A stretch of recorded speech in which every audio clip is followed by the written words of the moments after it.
नबी करीम सल्लल्लाहु अलैहि वसल्लम ने फरमाया, जुम्मा दिनों का सरदार है। यही दिन है जब हजरत आदम अलैहिस्सलाम पैदा हुए, इसी दिन जन्नत में दाखिल किए गए और इसी दिन जमीन पर भेजे गए। गौर कीजिए, जिस दिन इंसान को पैदा किया उसी दिन अगर उसकी रूह कब्ज की जाए तो यह महज एक हादिसा नहीं बल्कि एक खास अलामत है। गोया रब्बुल आलमीन अपने बंदे को एक खूबसूरत मुकम्मल करा रहा है।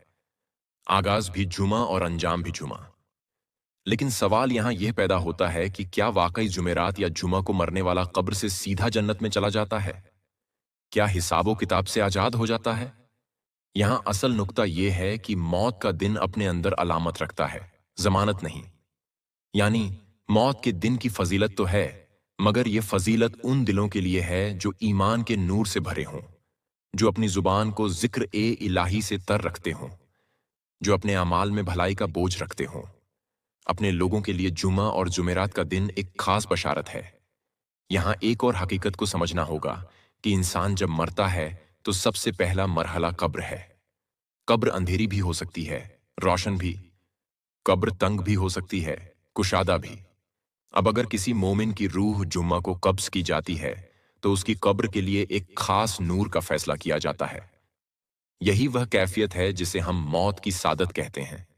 अब जरा सोचिए, अगर मौत किसी आम दिन हो तो रूह के लिए वह एक मामूली सा लम्हा है, लेकिन जब मौत जुमा को हो तो यह लम्हा गैर मामूली हो जाता है। यह उसी तरह है जैसे कि एक आम दिन में शादी हो जाए और दूसरा वह लम्हा जब ईद के दिन शादी हो जाए। दोनों शादियां हैं लेकिन कैफियत जमीन व आसमान का फर्क रखती है। यही फर्क मौत के दिन के साथ भी है। जुमेरात का दिन भी इसी तरह की एक तैयारी है। मुहद्दिसीन फरमाते हैं कि जुमेरात की शाम से ही फरिश्ते जुमा की तैयारी करते हैं। अमाल अल्लाह की बारगाह में पेश किए जाते हैं, फैसले होते हैं और एक खास रूहानी फिजा कायम हो जाती है।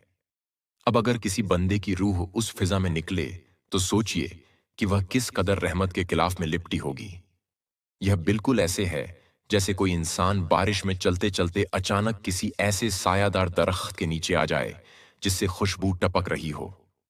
हजरत मूसा अलैहिस्सलाम के जमाने में एक छोटे से कस्बे में एक मिठाई फरोश रहता था। वह न तो कोई आलिम था, न नमाजी था, न तहज्जुद गुजार था, लेकिन एक बात थी जो उसके दिल में बचपन से बैठ गई थी। जो बंदा जुमेरात या जुमा को फौत होता है, अल्लाह उसे बख्श देता है। यह बात उसने न जाने कहां से सुनी थी, लेकिन इस पर यकीन ऐसा कर लिया जैसे कि पत्थर पर लकीर हो। हर बार जब वह दुआ मांगता तो एक ही दुआ बार बार दोहराता,